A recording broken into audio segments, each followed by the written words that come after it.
नमस्कार दोस्तों। मैं अजय कुमार। प्रभात खबर की चुनावी चर्चा में आपका स्वागत है। आज हम बात करेंगे कि कैसे प्रतिबद्धताएं बदल रही हैं राजनीतिक दलों में। आप देखें कि नेता इधर से उधर पार्टियां बदल रहे हैं।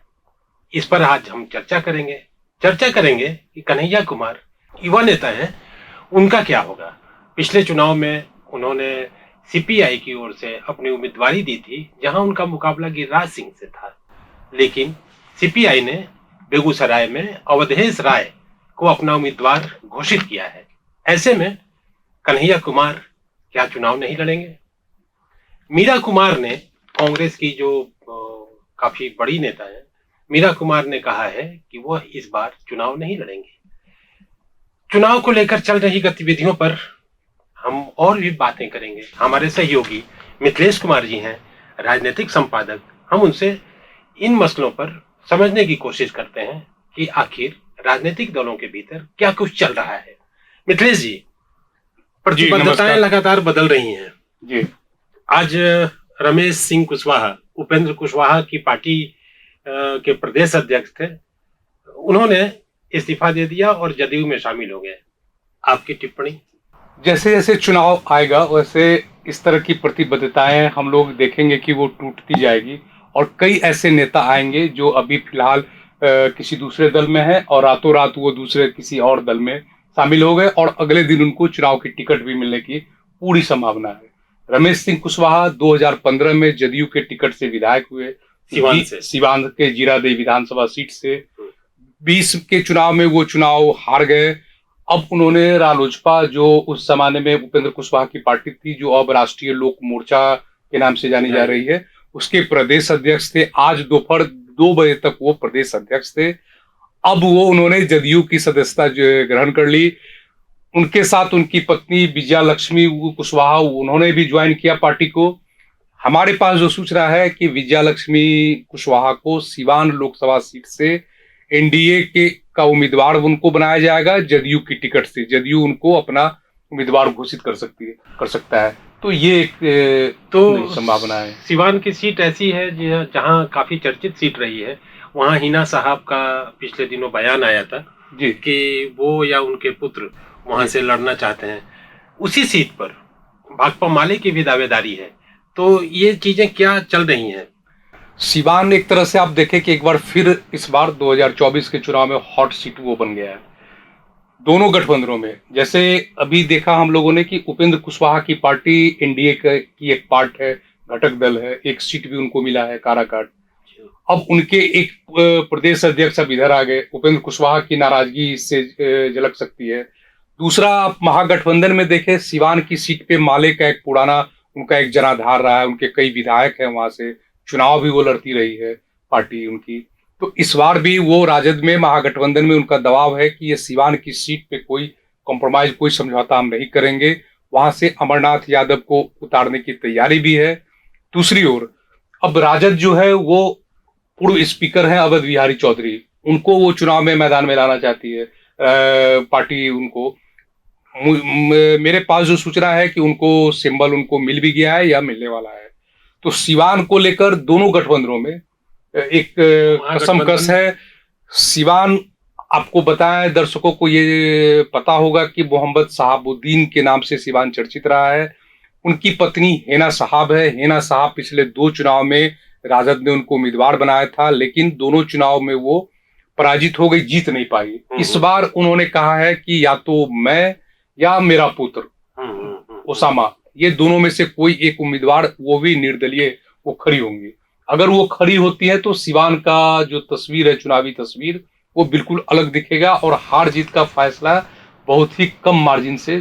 तो पिछले कई चुनावों से सिवान में आमने सामने की लड़ाई होती रही है जी। तो इस बार लगता है कि वहां हिना साहब या उनके परिवार से किसी के आ जाने से वो लड़ाई और त्रिकोणात्मक, हाँ, ये अब दिखेगा इस बार। जी।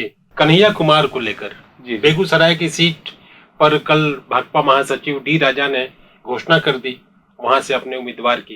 तो सवाल ये उठता है कि वहां से 2019 में कन्हैया कुमार ने सीपीआई के उम्मीदवार के बतौर चुनाव लड़ा था और उनकी हार हो गई थी वहां गिरिराज सिंह के हाथों। जी और राजद ने भी अपना कैंडिडेट वहां दिया था। जी। तो इस बार अब क्या कन्हैया कुमार ये तय हो गया कि बिहार में चुनाव नहीं लड़ने जा रहे हैं? अभी जो सिचुएशन है, जो परिस्थितियां हैं, वो उससे तो यही तस्वीर सामने आ रही है। कन्हैया कुमार को आप देखें तो जेएनयू छात्र संघ के अध्यक्ष के बाद वो धमाकेदार उनकी एंट्री हुई सीपीआई में। सीपीआई ने उनको बड़े नेताओं को किनारे कर उम्मीदवार बनाया बेगूसराय से 2019 में। वो दूसरे नंबर पे आए और करीब 2,86,000 वोट उनको मिला। तीसरे नंबर राजद ने वहाँ तनवीर हसन को अपना उम्मीदवार बनाया और तनवीर हसन करीब 1.5 से पौने 2 लाख के वोट के लगभग में वो उनके पास वोट रहा। ऐसी स्थिति में कन्हैया कुमार कांग्रेस में, वो कांग्रेस के स्टार प्रचारकों में से एक है। राहुल गांधी की यात्राओं में वो जस्ट पीछे उनके दिखते हैं, खड़े दिखते हैं। लेकिन कन्हैया को लेकर कांग्रेस की जो उलझन है, बिहार में कोई एक सीट कांग्रेस को मिलनी चाहिए थी, तो वो कन्हैया युवा नेता है, उनको एक मौका मिलना चाहिए था। लेकिन जो महागठबंधन के भीतर कसमकस है सीटों को लेकर, उससे अब ऐसा तो नहीं दिखता है कि कांग्रेस अब वहां, जैसे डी राजा ने, आपने बताया कि डी राजा ने कल, जो सीपीआई के महासचिव है, उन्होंने आधिकारिक रूप से प्रेस कॉन्फ्रेंस करके घोषणा कर दी कि हमारे जो वहां अवधेश राय हैं वो उम्मीदवार होंगे सीपीआई के। अब कन्हैया को उम्मीदवार वहां कैसे बनाया जाएगा कांग्रेस पार्टी, मेरी जो सूचना है, जो राहुल गांधी ने इसमें इंटरेस्ट भी लिया है और वो उन्होंने लालू यादव से संपर्क करने की कोशिश की है कि कन्हैया की सीट पर एक बार फिर से विचार हो। तो अब देखना है कि वो किस ऊंट किस करवट बैठता है। लालू यादव कितना मना पाते हैं राहुल गांधी को और कितना मना पाते हैं सीपीआई को, डी राजा को। बिल्कुल। एक सूचना आई शाम में कि मीरा कुमार, लोकसभा की पूर्व अध्यक्ष, उन्होंने सोशल मीडिया पर अपना पोस्ट डाला है, शेयर किया है और कहा है कि इस बार वो चुनाव नहीं लड़ना चाहती हैं। तो इसको कैसे देखा जाना चाहिए? कांग्रेस में इतने वरिष्ठ नेता जी अगर चुनाव में उनका इस तरह से बयान आए, तो क्या ये पार्टी के किसी अंदरूनी राजनीति की ओर इशारा कर रहा है या ये मीरा कुमार जी का निजी फैसला हो? देखा जाए कि मीरा कुमार कांग्रेस की एक सीजन लीडर रही है। वो पूर्व उप प्रधानमंत्री बाबू जगजीवन राम की पुत्री हैं। वो परंपरागत सीट भी है, परंपरागत उनकी सीट है सासाराम। वो कई बार चुनाव जीती हैं, लोकसभा की अध्यक्ष रही हैं, कई विभागों के केंद्र में मंत्री रही हैं। इस बार भी उनका उम्मीदवारी उनकी तय मानी जा रही थी, लेकिन अचानक आज एक उनका सोशल मीडिया पे एक पोस्ट आया कि वो चुनाव नहीं लड़ेंगे। हालांकि उन्होंने हवाला अपने स्वास्थ्य या उम्र का बताया है, लेकिन उम्मीद तो थी, सासाराम की जनता को उम्मीद थी कि एक जो उनके परंपरागत समर्थक थे कि वो फिर से एक बार आएंगी। तो उसको कांग्रेस पार्टी ने किस रूप से लिया है, ये तो लीडरशिप को देखना होगा। लेकिन एक कसमकस है कांग्रेस पार्टी के भीतर। लेकिन इसी बीच एक सूचना ये भी आई कि निखिल कुमार जी, पूर्व राज्यपाल और पूर्व सांसद, औरंगाबाद की सीट पर राजद ने अपने उम्मीदवार, जो अभी जदयू छोड़ के अभय कुशवाहा आए थे, उनको उम्मीदवार बना दिया है। निखिल कुमार जी के यहाँ आज मीटिंग हुई, जो सूचना है, और उसमें उन्होंने कहा कि मुझे कांग्रेस से टिकट मिलने की पूरी संभावना है। तो आखिर उनकी सीट कौन सी होगी? क्योंकि उनकी भी परंपरागत सीट उस परिवार की मानी जाती रही, औरंगाबाद। जी। तो फिर क्या होगा? वहां भी ऑलरेडी राजद ने पहले से ही अपने उम्मीदवार दे रखे हैं। मैं इसी ओर में आ रहा था कि कांग्रेस के भीतर भी एक कसमकस है। अब जैसे सासाराम की सीट है, अब वो नहीं लड़ना चाहती है चुनाव। निखिल कुमार, जो उनके पिता सत्येंद्र नारायण सिन्हा, उनकी पत्नी श्यामा सिन्हा, खुद निखिल कुमार, वो वहां से सांसद रहे हैं। पिछले चुनाव में भी राजद ने वो सीट कांग्रेस को नहीं दी। इस बार निखिल कुमार को उम्मीद थी कि वो सीट मुझे मिलेगी, लेकिन इस बार भी राजद ने अभय कुशवाहा को अपने यहाँ सिंबल देके भेज दिया। तो अब निखिल कुमार क्या करेंगे? निखिल कुमार ने भरोसा जताया है, हमारी जो सूचना है, निखिल कुमार ने कहा है कि पार्टी, मुझे उम्मीद है कि पार्टी मुझे फिर से वहां उम्मीदवार बनाएगी। इसका एक रास्ता ये दिखता है कि क्या कांग्रेस अकेले मैदान में जा सकती है, या फिर कांग्रेस समझौता के लिए दबाव डाल सकती है कि भाई हमारे जो वरिष्ठ नेता हैं, आप इसी कड़ी में आप कटिहार की सीट को ले। कटिहार की सीट को लेकर भी कसमकस है। कटिहार तारिक अनवर, जो राहुल गांधी के परिवार के करीबी माने जाते हैं, उनकी सीट रही है, और वहां से अशफाक करीम, जो राज्यसभा के मौजूदा सांसद हैं, राजद की ओर से उनको टिकट के लिए हाँ कहा गया है। तो वहां भी एक समस्या दिख रही है। सुपौल की तो सीट, ऐसा भी लग रहा है क्या मिथिलेश जी की कुछ सीटों पर दोस्ताना संघर्ष की नौबत आ जाए? मुझे ऐसा लग रहा है, कि हमने जो कटिहार की सीट कही, औरंगाबाद की सीट बताई, सासाराम की सीट बताई, अब ताजा उदाहरण सुपौल को लें। सुपौल से कांग्रेस की रंजीता रंजन चुनाव जीतती रही है। 2019 में वो हार गई और कांग्रेस ने उन्हें छत्तीसगढ़ से राज्यसभा का सदस्य बनाया। लेकिन इस बार राजद ने एक अपने स्थानीय विधायक को वहां का सिंबल दे दिया। इसका मतलब ये हुआ कि सुपौल से भी राजद के उम्मीदवार होंगे। जी तो जी ऐसी जी। स्थिति में अगर कांग्रेस के पास दो ही विकल्प हैं, जो राजद से उनको सीटें मिल रही है उस पे चुनाव लड़े, नहीं तो कुछ सीटों पे दोस्ताना संघर्ष की पूरी संभावना तो दिख रही रंजीता है। रंजन का जिक्र आया, तो पप्पू यादव ने अभी कांग्रेस ज्वाइन की है जी और ये कहा जा रहा है कि पूर्णिया की सीट पर उनको उम्मीदवार बनाने की तैयारी है।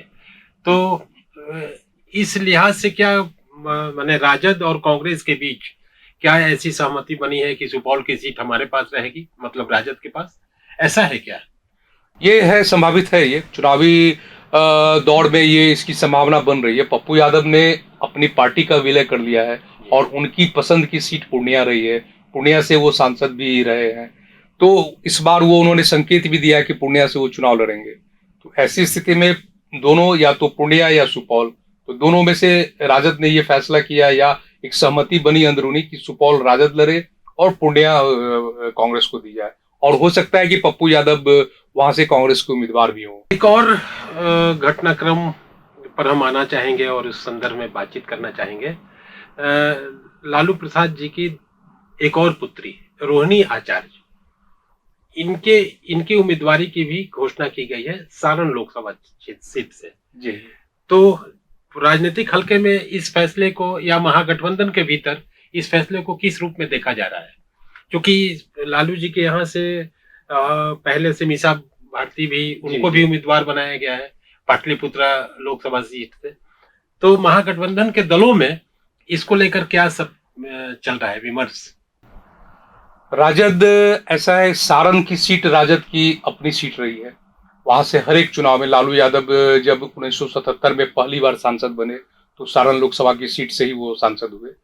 उसके बाद कमोबेश हर एक चुनाव में राजद, या तो लालू प्रसाद रहे उम्मीदवार, या राबड़ी देवी रही, या राजद वहां चुनाव लड़ता रहा है। तो सारण की सीट उसकी परंपरागत सीट है।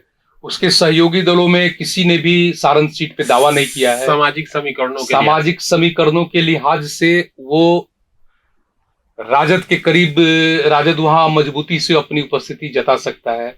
लेकिन रोहिणी आचार्य, अगर हम माने तो लालू के परिवार में जितने लोग सक्रिय हैं राजनीति में, उससे कहीं भी कम रोहिणी आचार्य का सोशल जो गैदरिंग है उनका।